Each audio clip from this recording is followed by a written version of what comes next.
rumors that Fox is very happy with the ratings and wants another miniseries had better be true. First, a little clear up about something. You might be wondering why there wasn't a review for last week's episode. Two reasons, well, three reasons really, but they're all linked to my stupidity. One, I fell asleep. I missed the first 15 minutes, and it wasn't time recorded for me because I forgot to turn my computer on that day. But I saw the last 45 minutes. However, I did review it, but there was some sort of copyright claim on it. I didn't do anything different than I normally do, but that was that. But I didn't feel. But after that, I didn't like trying to repost it because it wasn't very good. I mean, it was below my normal or usual standard, which is garbage. So, yeah, my impression of that episode, okay, but I think they're Miller and Einstein. I can't be bothered to remember their names. They're just... Please tell me they were inserted by the network and not Chris Carter or any of the other writers, because they're such blatant attempts just to do Mulder and Scully, only younger! No, I didn't want... That's not why we're tuning in. You did a good job focusing on them aging and such. And that's the thing, is about...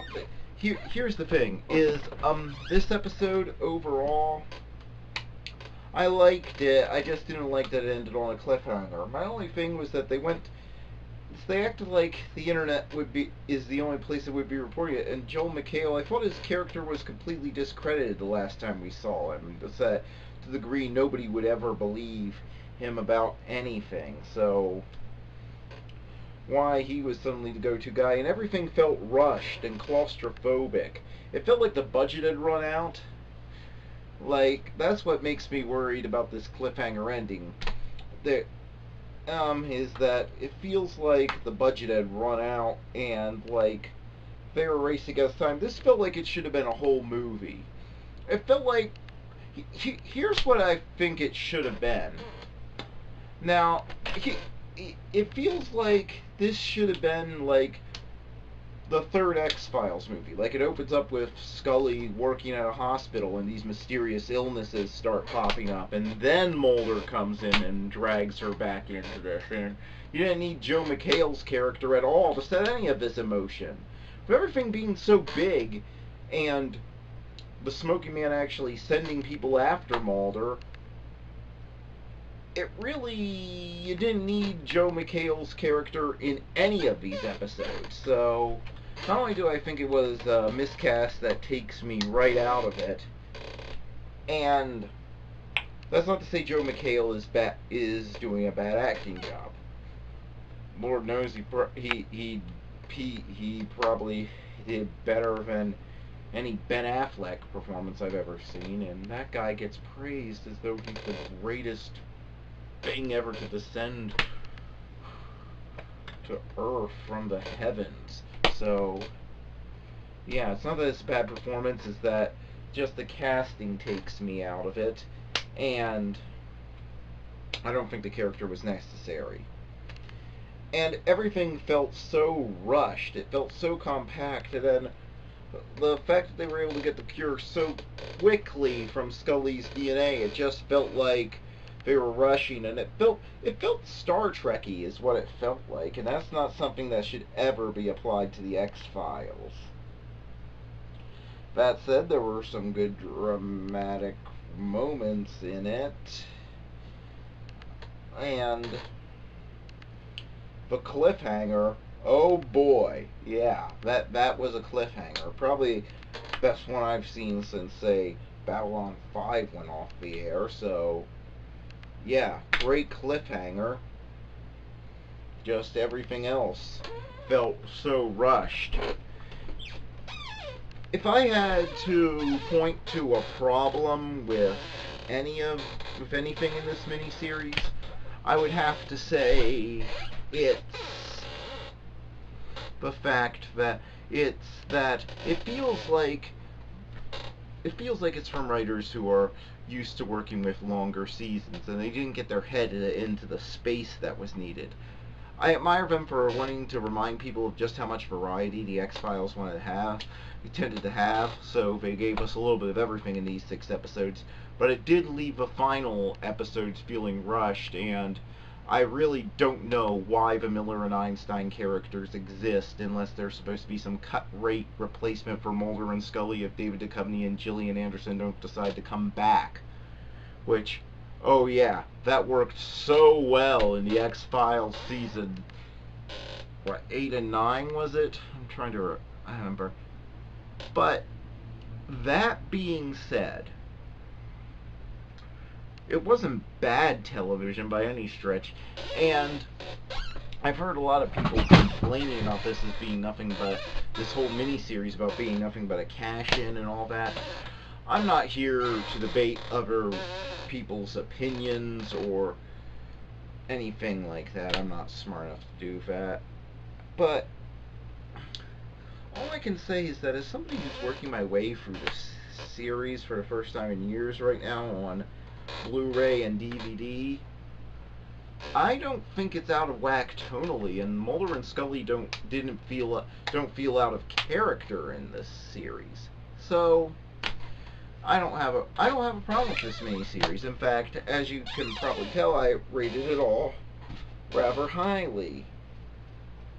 Last week's episode, I didn't give a rating because I didn't see the whole thing, but it probably would have come in below average like the Scully episode. This one, I'd rate 5.0. Typical X-Files. Except for the cliffhanger, there wasn't much to it because we never got to feel the distress. It didn't build up. It felt like this should have been building up.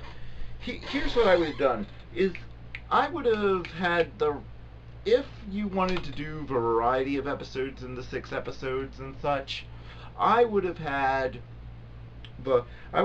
just reports of mysterious illnesses popping up from episode 2 onwards, that there's some sort of feel that the world is gradually getting worse, instead of it just went from 0 to 60, like, you know, and it's like, no, that doesn't work if you're trying to sell me on the fact that the whole world is getting sick.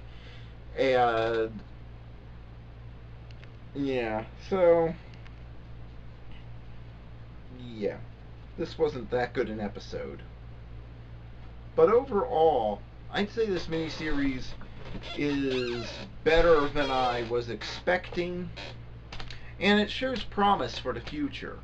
We've got a ton of plot lines out. Not only do we have a good cliffhanger here, but we still do have a bunch of plot lines out there, and I like the fact that they just had Mulder and Scully confronting the fact that they were aging it, which is one of my favorite things, which is one of my favorite subjects to see tackled in popular culture such as this, since it doesn't get tackled much. The most you see is people saying, "Oh, I feel old," and then they go on a suicide mission. That tends to be it.